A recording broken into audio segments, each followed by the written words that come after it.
அஸ்ஸலாமு அலைக்கும் வரஹ்மத்துல்லாஹி வபரகாத்துஹு. எல்லோரும் எப்படி இருக்கீங்க? அல்ஹம்துலில்லாஹ், நான் ரொம்ப நல்லா இருக்கேங்க. இன்றைக்கி பார்த்திங்கன்னா என்னோடய சண்டே விலாக் தான் நான் உங்கள் கூட வந்து ஷேர் பண்ணிக்கிறேன். இன்றைக்கி ரம்ஜான் ஷாப்பிங் போகணும் அப்படின்றதுனால சீக்கிரமாகவே எல்லா வேலையும் காலையில் எழுந்துச்சி முடிச்சாச்சு.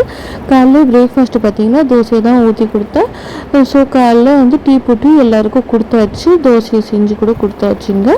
இதுக்கு அடுத்தது பார்த்திங்கன்னா ஈவினிங் போல் தான் நம்ம வந்து போகிறோம். சண்டே இருந்தாலும் சரி, ஹஸ்பண்ட் அரை நாள் வந்து வேலைக்கு போயிட்டு வந்து தான் நம்மளை வந்து கூப்பிட்டு போகிறேன் அப்படின்னு சொல்லியிருந்தாங்க.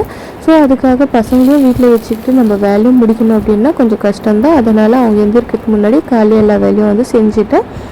மதியத்துக்கு பார்த்திங்கன்னா சாப்பாடும் மட்டன் பாயாவும் தான் வந்து சூப் மாதிரி வச்சுருந்தேன். பசங்க பார்த்திங்கன்னா அது ரொம்பவே கம்ஃபர்டான ஃபுட்டு. பசங்களுக்கு தண்ணி பாட்டிலும் வந்து ஃபில் பண்ணி வச்சாச்சு. வெளில போனாக்கா செம்ம வெயிலாக இருக்குது, பசங்களுக்கு தாகம் எடுக்கும் இல்லைங்களா, அதனால எல்லாமே வந்து ரெடி பண்ணி வச்சாச்சு.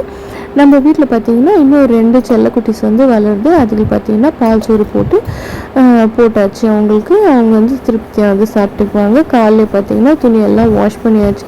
ஃபைனலாக பார்த்திங்கன்னா நம்ம வேலையெல்லாம் ஒரே ஒரு வேலை வந்து ரொம்ப பெரிய வேலை, அதுதான் வந்து பெண்டிங்காக விட்டுட்டு போயிட்டேன். வந்து நம்ம செஞ்சுக்கலாம் அப்படின்னு நினச்சேன்.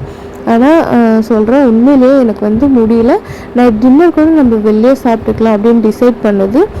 ஆனால் நம்ம ஷாப்பிங் எல்லாம் முடிச்சுட்டு வர வரைக்குமே பார்த்திங்கன்னா ரொம்பவே லேட் நைட் ஆகிடுச்சு. திருப்பி நம்மளால் வந்து அங்கே நின்று நம்ம ஹோட்டலுக்கு போய் நம்மளால் சாப்பிட்ணும் அப்படின்னா கொஞ்சம் கஷ்டம்தான். அதனால் வீட்டுக்கு போனால் போதுன்ற மாதிரி ஆயிடுச்சு. அதுவும் பசங்களை கூப்பிட்டு போய் ஷாப்பிங் அப்படின்னாவே ரொம்ப டயர்டாகிடும்.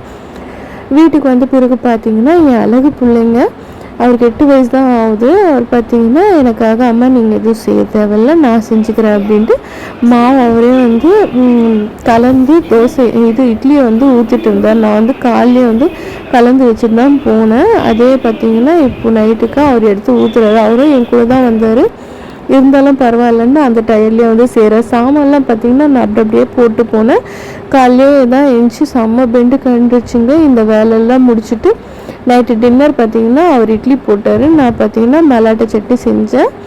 அவ்வளோதான் ஃப்ரெண்ட்ஸ், இன்றைக்கோட டின்னர் முடிஞ்சிச்சு. என்னோடய வீடியோ பிடிச்சிருந்துச்சுன்னா லைக் பண்ணுங்கள். அஸ்ஸலாமு அலைக்கும்.